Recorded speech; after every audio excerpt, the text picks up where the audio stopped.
నీ పేరేమిటో చెప్పు. నీ పేరేమిటో చెప్పరా? ఏమిటో పేరడిగితే చెప్పు. వదలరా చెయ్యి.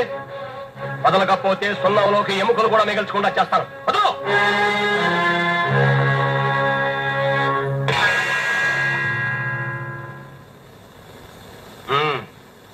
ఆంజనేయ భక్తుడు అన్న మాట.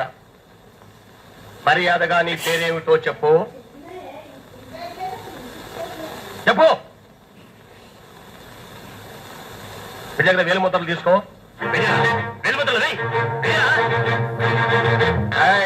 మర్యాదగా వేలుముద్ర వేశావా సరే, లేదా నీ ఫోన్ బ్రేక్ చేస్తావు. ఏమిటి ఇంకా దారికి రాలేదా? చేస్తా. నోరు విప్పి పేరు చెప్పడం లేదు, కాగితం మీద వేలుముద్ర వేయడం లేదు. రేయ్,